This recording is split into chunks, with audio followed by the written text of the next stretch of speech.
In the glittering world of New York's elite, where your worth is measured by the name on your credit card and the company you keep, Anna Reyes was less than a ghost. She was the woman who served the canapes, the one whose hands were dusted with flour instead of diamond dust. To her ex-husband, Gregory Shaw, and his new socialite wife, Bianca, she was a walking, breathing embarrassment, a relic from a past he'd successfully erased. They called her a nobody, a failure, a woman destined to live in the shadows of their blinding success. But they never imagined that the quiet, elderly man Anna shared coffee and croissants with every morning was watching. And he was about to turn their perfectly curated world upside down by handing Anna the one thing they craved more than anything: an entire empire. The aroma of butter-toasted almonds and caramelized sugar was the first thing Anna Reyes experienced every morning, and the last scent that clung to her clothes when she went home. It was the smell of her life, a life confined to the warm, comforting walls of the Gilded Crumb, a boutique bakery tucked away on a quiet street in the Upper East Side. Here she wasn't a nobody. She was the artist behind the city's most sought-after croissants, the architect of delicate cakes that could make a grown man weep. But the moment she stepped out onto the unforgiving pavement of Manhattan, the magic vanished. She was just another face in the crowd, a woman with tired eyes and a past that clung to her like a shroud. 5 years ago, her life had smelled of something different: Gregory Shaw's ambition. It was a sharp, metallic scent like new money and expensive cologne. They had met in college, two bright-eyed kids with a shared dream. He had the vision and she had the means, a small but significant inheritance from her grandmother. She poured every last cent into his education and his first fledgling startup, working double shifts at a diner to keep them afloat. "We're a team, Anna," he used to say, his hand over hers, his eyes gleaming with promises. "When I build my empire, you will be my queen." The empire came, but the throne was given to another. Gregory's tech firm, Innovate Dynamics, skyrocketed. With success came a new circle of friends, investors with shark-like smiles and daughters with diamond-hard ambition. One of them was Bianca Davenport, a woman sculpted from marble and privilege. Gregory became convinced that Anna, with her soft-spoken nature and simple dreams of opening a small-town bakery, was an anchor weighing him down. The end was as swift as it was brutal. "It's not you, it's me." He'd said the words, a hollow cliché, in their minimalist, multi-million-dollar apartment she had helped furnish. "I've evolved. My world requires a different kind of partner, someone with polish, with connections." He called her a sweet, simple girl who wouldn't be happy in his world, a world she had sacrificed everything to help him build. The divorce settlement was a pittance, a calculated insult designed to make her disappear quietly. And she did. She took what little was left of her dignity and vanished into the anonymity of the city, finding solace in the one thing he could never take from her: her passion for baking. Now her world was small, but it was hers. Her tiny apartment was filled with second-hand books and the faint permanent scent of vanilla. Her days were measured by the rising of dough and the setting of the sun. The Gilded Crumb was her sanctuary, and in this sanctuary she had found an unlikely friend. He was an elderly gentleman she knew only as Mr. Art. He came in every morning at precisely 7:30 a.m., dressed in a simple tweed coat and a worn flat cap, no matter the weather. He had kind, crinkling eyes and hands that showed the fine, papery texture of age. He never ordered the fanciest pastry. He always asked for a simple day-old scone and a black coffee. He would sit at the smallest table by the window, reading a worn paperback and watching the city wake up. Anna had noticed him on her first week. He had a quiet dignity that set him apart from the hurried, self-important patrons. One morning she saw him looking wistfully at a fresh batch of almond croissants. On an impulse, she wrapped one in wax paper and brought it to his table. "On the house," she'd said with a small smile. "Everyone deserves a little warmth on a Monday." He had looked up, his blue eyes surprised and then deeply appreciative. "That's very kind of you, my dear. Very kind indeed." From that day on, a ritual was born. Every morning she'd bring him a small treat, whatever was fresh and warm from the oven, and they would talk for a few minutes. He never spoke of a family or a career. He talked about the changing seasons in Central Park, the plot of the novel he was reading, or memories of a New York that no longer existed. He listened, too. He listened to her talk about new flavor combinations, her frustrations with a failed batch of macarons, and her quiet, distant dream of one day having a small shop of her own, a place with a blue door and window boxes filled with geraniums. He was the only person in the world who knew her dream, and he never once made it feel small. He made it feel like the most important ambition in the world. He was the anchor of her quiet life, a small point of light in the gray landscape of her existence. She had no idea that her simple kindness to a lonely old man was a key slowly turning the lock on a future she couldn't possibly imagine. While Anna's world was one of flower and warmth, Gregory and Bianca Shaw's was a universe of cold glass and polished steel. Their penthouse apartment on the 80th floor of a new, impossibly thin skyscraper near Columbus Circle offered a panoramic view of Central Park. It was a sterile art gallery-like space decorated in shades of white, gray, and black. There were no worn paperbacks on the tables, only heavy unread art books arranged in severe geometric stacks. Life for them was not about comfort. It was about presentation. Gregory had become the man he always wanted to be. His suits were tailored on Savile Row, his watch was a Patek Philippe, and his voice had taken on a new booming authority he used to command boardrooms and belittle service staff. He had successfully erased every trace of the struggling young man Anna had known.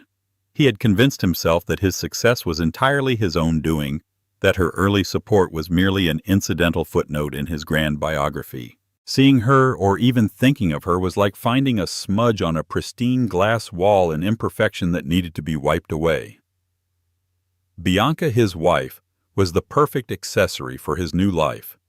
Her days were a meticulously scheduled series of Pilates classes, charity luncheons where little charity was discussed, and fittings with exclusive designers. She managed their social calendar with the precision of a military general, her primary objective being to conquer the final frontier of New York society, the old money establishment. They had new money and plenty of it, but it was a currency that still felt cheap and shiny compared to the burnished inherited wealth of the city's true power brokers. Their ultimate target was the reclusive titan, Arthur Pendleton. Pendleton was a legend, the founder of the sprawling multinational conglomerate Pendleton Global. His empire spanned everything from shipping and real estate to technology and pharmaceuticals. To land a meeting, let alone a partnership with Pendleton Global, was to be anointed. Gregory's company Innovate Dynamics had a new AI logistics system that would be a perfect fit for Pendleton's shipping division. Securing that contract wouldn't just make them richer, it would make them legitimate. It would be the final resounding proof that Gregory Shaw had truly arrived. The problem was Arthur Pendleton was a ghost. He hadn't been seen in public for nearly a decade. All business was conducted through his iron-willed board and his formidable right-hand man, Walter Jennings. Gaining their attention was nearly impossible. One crisp autumn afternoon, Gregory and Bianca were being chauffeured down Madison Avenue after a particularly self-congratulatory lunch. Their black Bentley purred to a stop at a traffic light, and Bianca, adjusting her sunglasses, glanced out the window. Her perfectly glossed lips curled into a sneer. "My God, Greg, look," she said, her voice dripping with disdain. Gregory followed her gaze. There on the corner, waiting to cross the street, was Anna. She was wearing a simple cloth coat and carrying a canvas tote bag that looked heavy with groceries. A dusting of flour was visible on her cheek, a stark contrast to the grime of the city. She looked tired, ordinary, and completely out of place amidst the high-fashion boutiques surrounding her. For a moment, Gregory felt a strange, unwelcome pang, a ghost of a memory of a time when that same dusting of flour had been endearing. He remembered her laughing in their tiny first apartment, her hands covered in dough trying to perfect her grandmother's bread recipe. He crushed the memory instantly. It was a weakness. "Don't look at her," he muttered, turning his head away. "She'll see us." "As if we'd want to be seen with that," Bianca scoffed loud enough for the driver to hear. It's pathetic. While we're closing multi-million-dollar deals, she's probably haggling over the price of yeast. You certainly traded up, darling. Gregory forced a smirk. There was never a competition, my love. The light changed and the Bentley glided forward, leaving Anna behind on the curb, oblivious to the fact she'd been seen and judged by the two people who had stolen her life. She was just a woman on her way home, thinking about what to make for dinner. To them, she was a symbol of everything they'd clawed their way up from. They saw her as a failure, a permanent resident of the world they had escaped. It never occurred to either of them that from her vantage point looking up at the sky, she was closer to the stars than they were in their glass tower. The friendship between Anna and Mr. Art deepened with the passing weeks. It became the most consistent and comforting part of her routine. He was more than a customer. He was a confidant. Their conversations were never grand or dramatic. They were a quiet patchwork of small observations and shared moments. "The wind has a bite to it today," he would say, rubbing his hands together. "Smells like snow is on its way." "I think you're right," Anna would reply, sliding a warm scone onto a plate for him. "It's the perfect weather for a spiced apple cake. I'm trying a new recipe with cardamom."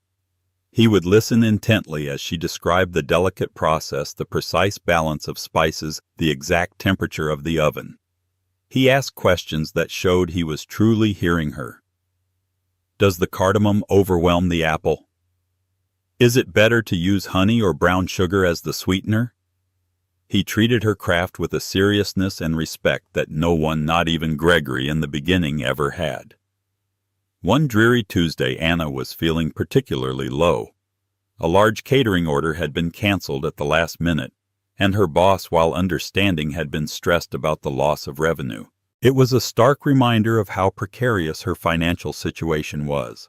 She felt a familiar wave of anxiety wash over her, the fear of not having enough, of being one misstep away from disaster. When Mr. Art came in, he seemed to sense her mood immediately. "A gray cloud seems to have followed you in today, my dear," he said gently. Anna forced a smile, but it didn't reach her eyes. "Just one of those days, Mr. Art. You know how it is." He didn't press, but he didn't leave either. He just sat at his usual table sipping his coffee. After a few minutes of silence, he spoke. "My wife, God rest her soul. She was a painter," he said, his voice soft with memory. There were days she would stand in front of a canvas for hours, unable to make a single stroke. She called them the silent days. She used to say that the silence was just the art gathering its strength before it was ready to be seen. Anna stopped wiping the counter and looked at him. "This is just a silent day for you, Anna," he continued, meeting her gaze. "It's not a final verdict on your life. Your art is just gathering its strength." Tears pricked at Anna's eyes. In 5 years, no one had spoken to her with such simple, profound empathy. She'd built walls around her heart to protect it from the memory of Gregory's cruelty, but this kind old man had found a crack and shone a light right through it. She found herself confiding in him the story of her marriage and the brutal divorce tumbling out in quiet, halting sentences. She didn't speak with bitterness or a thirst for revenge. She spoke with a deep, lingering sadness for the woman she had been and the dreams she had lost. "He told me I wasn't enough," she finished, her voice barely a whisper. "That my dreams were too small for his big world."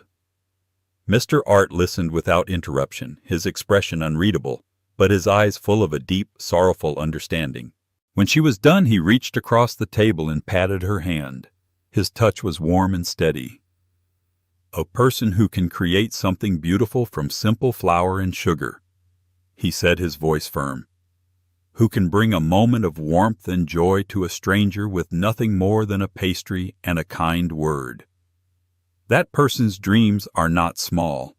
They are the biggest and most important dreams of all.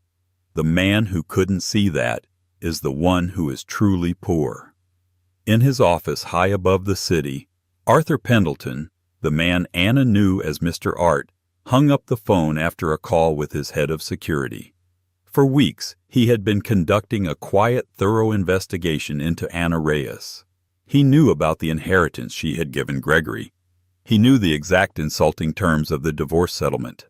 He had a detailed dossier on Gregory and Bianca Shaw, their profligate spending, their desperate social climbing, and their ruthless business practices. He had started visiting the bakery on a whim, tired of the sycophants and yes-men who surrounded him. He'd wanted to find a place where he was just a man, not a name on a building. He had found that place, and in it he had found Anna. He had been testing her subtly with his questions and his presence. He wanted to see if her kindness was genuine, or if, like so many others, she would eventually reveal an angle, a hidden motive. But there was no angle. Her kindness was as pure and unpretentious as the scones she baked. She had offered him friendship with no expectation of anything in return. He had witnessed her grace under pressure, her resilience, and the quiet dignity with which she carried her private sorrows. His late wife had always said, "Character is what you are in the dark." Anna lived her life in the shadows cast by others, and her character was luminous. He looked at the thick file on his desk. The Pendleton Foundation Gala. The most exclusive and talked-about charity event of the year was in 2 weeks. It was time. He picked up his personal stationery, a thick cream-colored card embossed with a simple P, and began to write. It was time for his friend Anna to step out of the shadows and into the light. And it was time for Gregory and Bianca Shaw to face the consequences of deeming someone so worthy a nobody. The announcement of the annual Pendleton Foundation Gala sent a ripple of frenzied excitement through the upper echelons of New York society. It was more than a party, it was a coronation. To be invited was to be acknowledged as a player of significance. For Gregory and Bianca Shaw, it was the ultimate prize, the final seal of approval on their meticulously constructed lives. "We have to get in, Greg," Bianca had said, her voice tight with urgency as she scrolled through a society blog on her tablet. "Everyone who is anyone will be there. A single photo of us at that event will be worth more than 1,000 meetings." Gregory had been working on it for weeks, leaning on every contact, calling in every favor. He'd schmoozed with board members of Pendleton-owned companies, made ostentatious donations to their preferred charities, and even hired a new PR firm, known for its ability to get clients into exclusive events. The silence from the Pendleton Foundation was deafening and humiliating. Every morning Bianca would ask, "Anything yet?" And every morning his jaw would tighten as he shook his head. Their desperation grew with each passing day. Finally a breakthrough came. An executive at a bank that did business with Pendleton Global owed Gregory a favor. After a week of tense negotiations, 2 invitations were secured. When the thick engraved envelope arrived via courier, Bianca let out a triumphant shriek. She held the invitation as if it were a holy relic. "We did it," she crowed, kissing Gregory.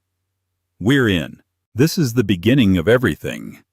Now I need a new gown, something unforgettable." For Bianca, the preparation was a military campaign. She commissioned a custom gown from a famous designer, a shimmering silver creation that cost more than Anna's annual salary. She booked appointments for hair makeup and even a last-minute radiance treatment at a Swiss clinic. This wasn't just an evening out. It was her debut on the world stage, and she would not be outshone. Meanwhile, on a quiet Tuesday morning at the Gilded Crumb, a different kind of delivery arrived. A sleek black town car, the kind that usually whisks billionaires to private jets, pulled up outside the small bakery. A chauffeur in a crisp gray uniform stepped out holding a single elegant envelope. He entered the shop, his polished shoes clicking on the tile floor, and the few customers present stared openly. He walked directly to the counter where Anna was arranging pastries. "Excuse me, are you Ms. Anna Reyes?" he asked, his voice polite and professional. Anna, her hands dusted with powdered sugar, looked up in surprise. "Yes, that's me." "This is for you," he said, handing her the cream-colored envelope. It was heavy and expensive to the touch, addressed to her in beautiful flowing calligraphy. She took it tentatively, her heart beginning to beat a little faster. "Who is it from?" "I was instructed only to deliver it to you personally, Ms. Reyes," the chauffeur said with a slight bow before turning and leaving as quietly as he had arrived. Anna stared at the envelope, her mind racing. Was it from a lawyer? Had she done something wrong? With trembling fingers, she broke the wax seal on the back, a simple embossed P. Inside was a heavy card identical to the one Bianca had celebrated over. It was an invitation to the Pendleton Foundation Gala. Tucked inside was a smaller handwritten note on matching stationery. My dear Anna, you bring so much beauty and warmth into a world that can often be cold. I would be deeply honored if you would allow me to show you something beautiful in return. Please be my guest at the gala. Your friend Art. Anna sank onto a nearby stool, utterly bewildered. The gala. The Pendleton Gala. It had to be a mistake. A cruel prank. Mr. Art was a sweet, retired old man. How could he possibly have access to something like this? He must have found the invitation, or perhaps he was working for someone and had gotten confused. The idea of him being connected to this world of unimaginable wealth was simply impossible. She was about to throw it away, convinced it was a misunderstanding that would only lead to her own humiliation. But then she reread his note. I would be deeply honored. And allow me to show you something beautiful. There was such sincerity in the words. She thought of their conversations, of the genuine kindness in his eyes. He had never been anything but honest and good to her. Maybe this wasn't a prank. Maybe he did have a connection somehow. Perhaps he was a distant relative of the family or a former employee with a special privilege. Her curiosity warred with her deep-seated fear of the world that had so viciously rejected her. The world of Gregory and Bianca. The thought of being in the same room as them, of seeing the pity and scorn in their eyes, made her stomach clench. But the thought of disappointing the only true friend she had was even worse. He had asked her to come. He wanted her there. Taking a deep breath, Anna made a decision. She would go, not for the glamour or the prestige, but for Mr. Art. She would put on a brave face for one night for the kind old man who thought she deserved to see something beautiful. She folded the note, tucked it into her apron pocket, and got back to work, a quiet resolve settling over her. She had no idea that she wasn't just accepting an invitation to a party. She was accepting her destiny. Finding something to wear to the most exclusive gala in New York City on a baker's salary was a daunting task. Anna spent a Saturday afternoon scouring the high-end consignment shops of the Upper East Side, her fingers brushing against silks and velvets that whispered stories of other women's glamorous nights. She finally found it tucked away in the back of a small, curated boutique, a simple floor-length gown of deep emerald green silk. It had clean lines, a modest neckline, and flowed like liquid when she moved. It wasn't flashy or covered in sequins, but it had an understated elegance that felt like her. It cost nearly 2 weeks' wages, but as she looked at her reflection in the dusty mirror, she felt a flicker of confidence she hadn't felt in years. The night of the gala, a nervous energy buzzed through her small apartment. She styled her own hair, pulling it back in a simple, elegant chignon, and applied a touch of makeup. As she slipped on the emerald dress, she felt a transformation. She wasn't just a baker with flour on her cheek. She was a woman attending a party. A guest. She deserved to be there. A town car, the same one from the bakery, arrived to pick her up. The ride to the Metropolitan Museum of Art, where the gala was being held, was surreal. As they pulled up, she saw a river of flashing camera bulbs, reporters shouting questions at celebrities and tycoons stepping out of limousines. Taking a deep breath, she stepped out of the car, clutching her small borrowed purse. She bypassed the red carpet, her invitation granting her access through a quieter side entrance. Inside, the great hall had been transformed into an enchanted forest of twinkling lights and cascading flowers. An orchestra played softly, and the air hummed with the conversations of the city's most powerful people. It was overwhelming, a sensory overload of perfume, champagne, and privilege.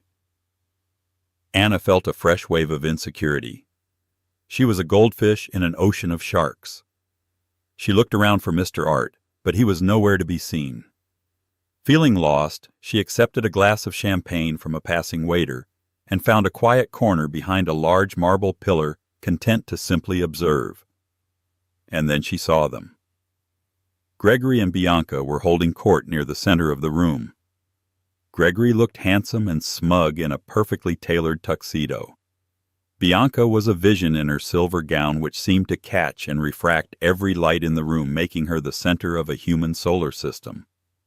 They were laughing, shaking hands, the absolute picture of a power couple. And then Bianca's eyes swept the room and locked onto Anna. Bianca's smile froze, replaced by a look of sheer, unadulterated disbelief, which quickly curdled into fury. She leaned in and whispered something to Gregory. He followed her gaze, and his face went through a similar transformation, confusion, then irritation, then cold anger. They excused themselves from their conversation and began to walk directly toward her. Anna's blood ran cold. She wanted to disappear, to melt into the marble pillar behind her. There was nowhere to run. "Well, well, well," Bianca hissed as they approached, her voice a low, venomous purr. "I should have known they'd be scraping the bottom of the barrel for kitchen staff. Are you lost, dear? The service entrance is in the back." Anna's face flushed with heat. "I'm not. I'm a guest," she managed to say, her voice trembling slightly. Gregory let out a short, humorless laugh. "A guest, Anna, don't be ridiculous. Who would invite you? Did you steal an invitation? You need to leave before you embarrass yourself further." "And what on earth are you wearing?" Bianca added, her eyes raking over Anna's simple dress with contempt. "Did you get that at a thrift store? It's so drab." The cruelty was so casual, so effortless. They were speaking to her as if she were an insect they'd found on their shoe. "I was invited," Anna said, her voice a little stronger now, a spark of defiance igniting within her. "My friend invited me." "Your friend?" Bianca laughed, a shrill, unpleasant sound. "What friend do you have that could possibly get into this party, the mailman?" She took a step closer, her champagne flute tilting precariously in her hand. "You know this is exactly why Gregory left you. You have no class. You don't belong here." With a flick of her wrist, she accidentally sloshed the contents of her glass down the front of Anna's emerald dress. The cold, sticky liquid soaked through the silk. A collective gasp came from the small group of onlookers who had started to watch the drama unfold. Humiliation washed over Anna, hot and complete. The tears she had held back for so long threatened to spill over. This was a mistake. A horrible, terrible mistake. She turned to flee, to escape their world once and for all. "Is there a problem here?" The voice was calm, deep, and carried an unmistakable authority. A tall, impeccably dressed man in his late 60s with silver hair and a stern expression stepped forward. He moved with a quiet confidence that made everyone, including Gregory and Bianca, take a step back. He ignored them completely and addressed only Anna. His eyes softened as he saw the stain on her dress and the tears welling in her eyes. "Ms. Reyes," he said, his voice now gentle, "Mr. Pendleton was getting worried about you. Allow me." He swiftly removed his own suit jacket, a beautiful cashmere piece, and draped it over Anna's shoulders, covering the stain. He then offered her his arm. "Let's get you away from this unpleasantness." Anna, stunned into silence, could only nod and take his arm. The man was Walter Jennings, Arthur Pendleton's legendary chief of staff, a man more powerful and inaccessible than most CEOs in the room. As he led her away, Gregory and Bianca stood frozen, their mouths slightly agape. They had no idea who the man was, but they knew he was important, and he knew Anna's name. A seed of confusion and unease began to sprout in the barren ground of their arrogance. They dismissed it as a fluke, a misunderstanding. But as they watched Anna walk away draped in a jacket that cost more than their car, they couldn't shake the feeling that the ground beneath their feet had just begun to tremble. Walter Jennings led Anna through a discreet door at the side of the grand hall into a quiet private sitting room. The noise of the gala faded to a distant murmur. He offered her a comfortable armchair and a glass of water, treating her with the deference one might show to royalty. "I am so terribly sorry for that scene, Ms. Reyes," he said, his expression one of sincere regret. "Mr. Pendleton saw what was happening and sent me immediately. Some people mistake cruelty for strength. Anna, still shaken, clutched the cashmere jacket around her. Thank you. I don't understand. Mr. Pendleton, you mean my friend Art? A small, knowing smile touched Walter's lips. He prefers Art when he's off duty, so to speak. He will explain everything himself. He is scheduled to give a speech shortly. He insisted you have a front row seat away from the crowd. Before Anna could ask another question, Walter led her back out through another door, this one opening into a roped-off area at the very front of the hall near the stage. She sat in a plush velvet chair, partially hidden from the main floor by a large floral arrangement. From here she had a perfect view of the podium. The reality of the situation was beginning to dawn on her, but it was so fantastic, so impossible that her mind couldn't fully grasp it. Mr. Art was Arthur Pendleton. The kind, humble old man from the bakery was one of the wealthiest and most powerful men in the world. Back on the main floor, Gregory and Bianca had recomposed themselves, dismissing the strange incident. They were focused on the main event, the keynote address by the Foundation's chairman. They secured a prime standing position, eager to see the reclusive billionaire whose favor they so desperately craved. The lights dimmed and a hush fell over the crowd. A woman walked to the podium. Ladies and gentlemen, she announced, her voice resonating through the hall. For the first time in over a decade, please join me in welcoming the founder and chairman of Pendleton Global, Mr. Arthur Pendleton. A wave of excited murmurs and applause rippled through the room. Every phone was raised ready to capture a photo of the mythical figure. Gregory and Bianca craned their necks, their hearts pounding with anticipation. The man who walked onto the stage was not some imposing, formidable tycoon. He was older. He moved a little slowly, and he wore a simple, well-tailored dark suit. But it was his face that made Anna's breath catch in her throat, and Gregory and Bianca's smiles freeze on their faces. It was Mr. Art. He wasn't wearing his usual tweed coat or flat cap, but the kind, crinkling eyes were the same. The gentle demeanor was the same. He stood at the podium looking out at the sea of faces, the wealthiest and most influential people on the planet, with the same calm poise he had when sitting at his little table at the Gilded Crumb. A stunned silence fell over the hall. For Gregory and Bianca, the world tilted on its axis. The old man. The nobody Anna was friends with. The man they had likely walked past a dozen times without a second glance. That man was Arthur Pendleton. The blood drained from their faces as a horrifying realization began to dawn. Arthur began his speech. His voice was not the booming baritone of a corporate titan, but it was clear, steady, and commanded absolute attention. "Good evening," he began. "Thank you all for your generous support of the Foundation. For many years I have run my businesses from behind the scenes. I let others be the face of the company while I focused on the balance sheets. But as a man gets older, he begins to think more about a different kind of balance sheet. One that weighs profit against principal ambition, against integrity, legacy, against wealth." He paused, his eyes scanning the crowd. "I have spent the last year searching, not for a new company to acquire or a new market to conquer. I've been searching for a successor, someone to whom I can entrust the future of the empire I have built. I wasn't looking for the most ruthless negotiator or the most brilliant financial mind. I was looking for something far rarer. I was looking for character." His gaze drifted to the side of the stage, to the spot where Anna sat hidden.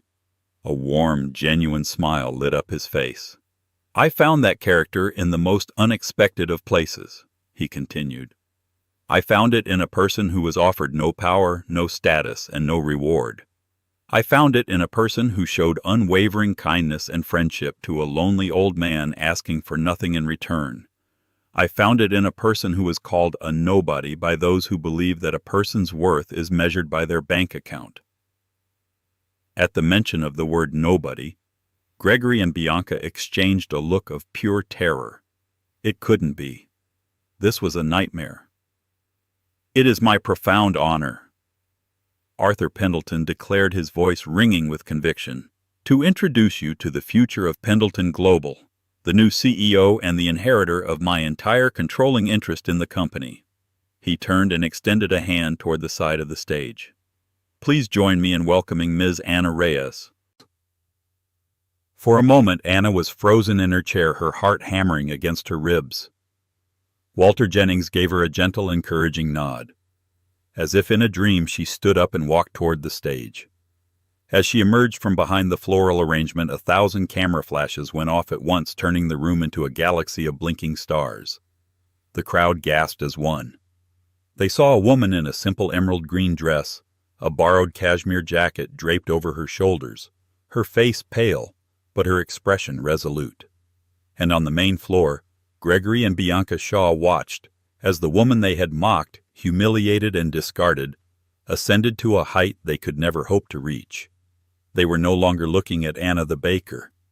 They were looking at the most powerful woman in the room. The moment Anna stepped into the spotlight on stage, the world that Gregory and Bianca Shaw had so painstakingly built shattered into a million irreparable pieces. The collective gasp of the audience was followed by a cacophony of frantic whispering, the sound of 1,000 realities being rewritten at once. Gregory stood as if turned to stone, his face a mask of ashen disbelief. Bianca's perfectly made-up face had gone slack with shock, her mind unable to process the impossible scene unfolding before her. On stage, Arthur, Mr. Art, took Anna's hand, his grip warm and reassuring. He turned back to the microphone, his other arm resting protectively on Anna's shoulder. "Let me tell you about my friend Anna," he said, his voice silencing the room once more. "For the past 6 months I have started my day at a bakery called the Gilded Crumb. Not as Arthur Pendleton, but as Art, a retired man with time on his hands. Every single morning, Anna has greeted me with a smile and a warmth that has nothing to do with the ovens. She shared her craft with me, giving me the best of what she made without ever knowing I could afford to buy the entire building." He looked directly out into the crowd, and his gentle demeanor hardened slightly. "I also saw another side of the world from that little bakery window. I saw how people of true character are often overlooked, and how those with hollow hearts and inflated egos can be cruel and dismissive. Anna told me her story, one of a dream she helped build only to be cast aside when it became a reality. She never spoke with malice, only with a quiet strength that I have rarely encountered in the boardrooms of my own company." He squeezed Anna's hand. "In our conversations, I didn't just learn about pastries. I learned about supply chains, cost management, employee morale, and customer loyalty. She possesses a brilliant, intuitive business mind tempered by an even more brilliant sense of humanity and ethics. She is the leader Pendleton Global needs for the future. A leader who will build, not just acquire. A leader who understands that our greatest asset is not our stock price, but our people." He then raised his hand to the audience. "And so effective immediately, I am officially retiring. I am transferring my entire voting stock and my position as chairman to Ms. Anna Reyes. She is no longer just the future of this company. The empire is now hers." The announcement landed like a thunderclap. The press, who had been held back, surged forward, their cameras flashing like lightning. The room erupted. This wasn't just a succession plan. It was a revolution. The fallout was instantaneous and devastating for the Shaws. Every person who had witnessed Bianca's vicious attack on Anna now understood the context of Arthur Pendleton's speech. The story of their cruelty was spreading through the gala faster than wildfire. Business associates who had been laughing with Gregory minutes before now averted their eyes, taking deliberate steps away from him as if he were radioactive. The executive who had secured their invitations looked at them with pure horror, already calculating how to distance himself from this PR catastrophe. Gregory, snapping out of his stupor, made a desperate move. He started pushing through the crowd toward the stage, his face a mess of panic and desperation. "Anna!" he called out, his voice hoarse. "Anna, wait! We need to talk!" He never made it. 2 discreet but unmovable security guards materialized in front of him, blocking his path. "Sir, I'm going to have to ask you to remain where you are," one said, his voice polite but ironclad. Bianca, meanwhile, was having her own meltdown. The women she had been trying so desperately to impress were now looking at her with a mixture of pity and disgust. Her silver dress, once a symbol of her triumph, now felt like a cheap costume. Her social ambition hadn't just stalled, it had been publicly executed. She turned and fled, pushing blindly through the crowd, her face streaked with ruined mascara. On stage, amidst the whirlwind, Anna felt a strange sense of calm descend upon her. Arthur and Walter flanked her, a protective wall against the chaos. She looked out and saw for the first time not a terrifying sea of judgment, but a room full of possibility. The empire was hers. The thought was staggering, terrifying, and yet liberating. All the smallness she had been made to feel, all the insults and the dismissals, they all evaporated in the heat of this single brilliant moment. Her worth had never been determined by Gregory Shaw or anyone else. It had been there all along, waiting quietly like dough rising in the dark, ready for its moment in the light. The days following the Pendleton gala were a blur for Anna. She was swept from the quiet anonymity of the bakery into a world of board meetings, press conferences, and financial briefings. The penthouse office at the top of the Pendleton Tower, with its panoramic views of the city she had once felt so small in, was now her own. Walter Jennings was her constant guide, a calm and steady presence who patiently explained the vast and complex machinery of the empire she now commanded. Arthur Pendleton, her friend Art, was there too, not as a boss, but as a mentor and a grandfatherly figure, helping her navigate the treacherous currents of her new reality. Her story was on the cover of every major newspaper and business journal, the baker who inherited a billion-dollar empire. The media was fascinated by her, but Anna, with Arthur's guidance, controlled the narrative.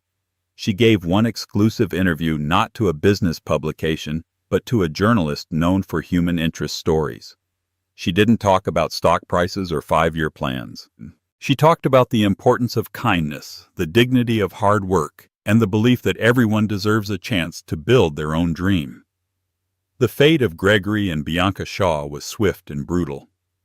The video of Bianca spilling champagne on Anna, filmed by a guest on their phone, went viral. In the court of public opinion, they were convicted of arrogance and cruelty. Innovate Dynamics' stock plummeted as investors and partners, including the bank executive who had gotten them the gala ticket, scrambled to sever ties with the disgraced CEO. Gregory was forced to resign by his own board.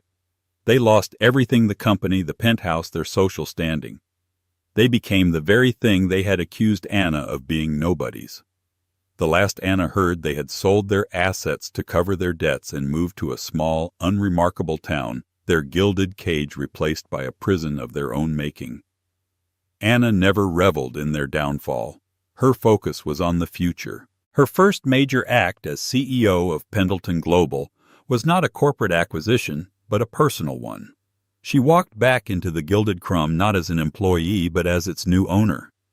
She sat down with her former boss, a woman who had always treated her with respect, and made her a full partner in a new venture, the Gilded Crumb Artisans.